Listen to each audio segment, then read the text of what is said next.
मुख्यमंत्री युवा कार्य प्रशिक्षण योजनेअंतर्गत रुजू असणाऱ्या प्रशिक्षणार्थ्यांसाठी अत्यंत महत्त्वाची नवीन अपडेट आजचे अपडेट प्राप्त झाले पाहू शकता। या अंतर्गत जे प्रशिक्षणार्थ्यांना अद्यापपर्यंत नियुक्ती प्राप्त झाली नव्हती त्यांची नियुक्ती पूर्ण होणार आहे पाहू शकता।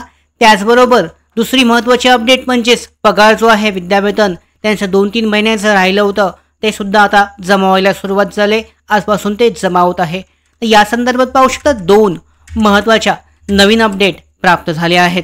तर पाहू शकता ही जी पहिली अपडेट आहे आजचीच आहे 6 जून 2025 रोजीची। पाहू शकता जो इशारा दिला होता आदरणीय तुकाराम बाबा महाराज यांनी जो इशारा दिला होता उपोषणासाठीचा आमरण उपोषणासाठीचा, तर या अंतर्गत पाहू शकता शासनाकडून हे परिपत्रक जाहीर करण्यात आलं आहे।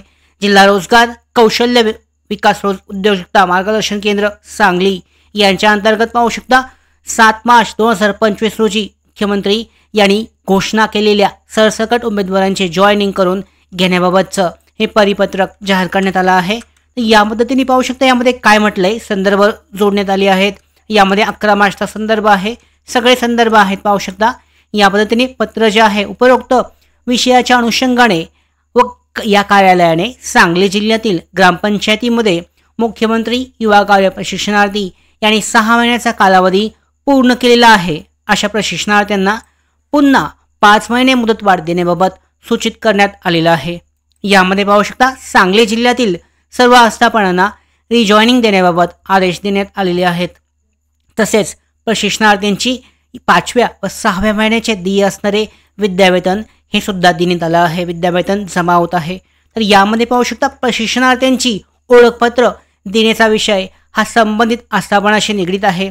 संदर्भ क्रमांक 1 आणि 2 च्या शासन निर्णयामध्ये विमा संरक्षण नमूद नाहीये आणि याबाबत शासन दरबारी विचारविनिमय सुरू असून विमा संरक्षण देण्याबाबत निर्णय झाल्यास आपणास अवगत करण्यात येईल। संदर्भ क्रमांक 8 च्या शासन व पूरकपत्रकान्वये सदर प्रशिक्षणार्थ्यास संबंधित आस्थापनेस कायमस्वरूपी नोकरीचा हक्क राहणार नाही असं नमूद करण्यात आलं आहे। हे सुद्धा पुन्हा सांगण्यात आलं आहे।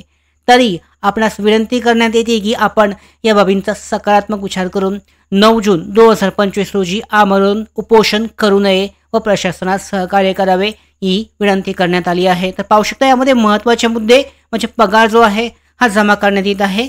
त्याचबरोबर जे ग्रामपंचायतीमध्ये जे स्थगिती देण्यात आली होती नियुक्तीसाठीची ही प्रक्रिया सुद्धा पूर्ण होणार आहे। आणि एक नवीन अत्यंत महत्त्वाचा नवीन मुद्दा जो आहे विमा संरक्षण प्रशिक्षणार्थ्यांचं ओळखपत्र हा एक मुद्दा आहे। पहिला हा नवीन मुद्दा आहे।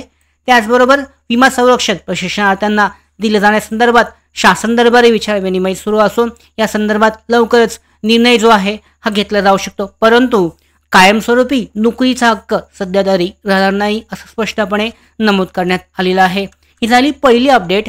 दुसरी पाहू शकता जिल्हा रोजगार कार्यालय जे आहे रायगड अलिबाग यांच्या अंतर्गत सुद्धा आज नवीन परिपत्रक जारी करण्यात आलं आहे। सर्व आस्थापना ज्या आहेत रायगड जिल्ह्याअंतर्गत 5 महिन्यासाठीची पुनर्नियुक्ती ही पूर्ण करून घेण्याबाबतचा या पद्धतीने जो आदेश आहे हा निर्गमित करण्यात आला आहे। यामध्ये पाहू शकता उपरोक्त संदर्भीय विषयान्वये आपणास कळवण्यात येते की मुख्यमंत्री युवा कार्य प्रशिक्षण योजनेअंतर्गत संदर्भ क्रमांक 4 नुसार राज्यातील युवकांना आता ही सगळं आपल्याला माहिती आहे 5 महिन्याची नियुक्ती। सगळ्यात महत्त्वाचं काय आहे ज्यांची इथे पाहू शकता कार्यालयाच्या पत्रान्वये पुढील 5 महिन्याची पुनर्नियुक्ती देण्यासाठी पत्र दिलेले आहे। हे पत्र महत्त्वाचं आहे।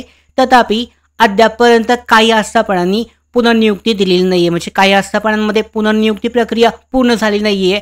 काही प्रशिक्षणार्थ्यांना ती मिळालेली नाहीये। 2 ते 3 महिने पूर्ण होत आहेत।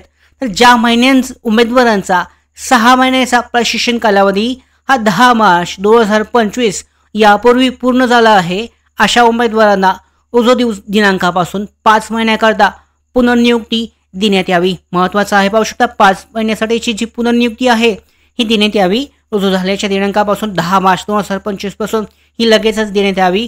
संकेतस्थळावर आता ही सगळी प्रोसेस आस्थापनांसाठीची ट्रेनिंग देण्यात आली आहे, प्रशिक्षण देण्यात आलं आहे कशा पद्धतीने करायचं आहे। इंटर्न रिजॉईनिंग टॅबमध्ये हा नोंदणी जो ऑप्शन आहे पुनर्नियुक्तीची प्रक्रिया करण्यात यावी आणि ही प्रक्रिया लवकरात लवकर म्हणजेच 16 जून 2025 पूर्वी करणं आवश्यक आहे। त्यानंतर सदर दिनांकानंतर संबंधित टॅब बंद करण्यात येईल याचे सर्व आस्थापनांनी नोंद घेण्यात यावी. म्हणजे पाहू शकता 16 जून 2025 पूर्वी ज्यांची नियुक्ती जॉईनिंग प्रक्रिया पूर्ण झाली नाही आहे, बाकी आहे, त्यांनी लवकरात लवकर ती पूर्ण करून घेणं आवश्यक आहे. कारण त्यानंतरनं ही टॅब बंद करण्यात येणार आहे. म्हणजे त्यानंतरनं उमेदवार पुन्हा रिजॉईनिंग करू शकत नाहीत. अत्यंत महत्त्वाचा शेवटचा मुद्दा जो आहे 16 जून 2025 पूर्वी तुमची नियुक्ती पूर्ण करून घेणं आवश्यक आहे. या संदर्भात पाहू शकता तुम्ही तुमच्या आस्थापनामध्ये अद्यापपर्यंत तुमची जॉईनिंग प्रक्रिया पूर्ण झाली नसेल तर जाऊन तुमची जॉईनिंग प्रक्रिया ही पूर्ण करून घेणं आवश्यक आहे.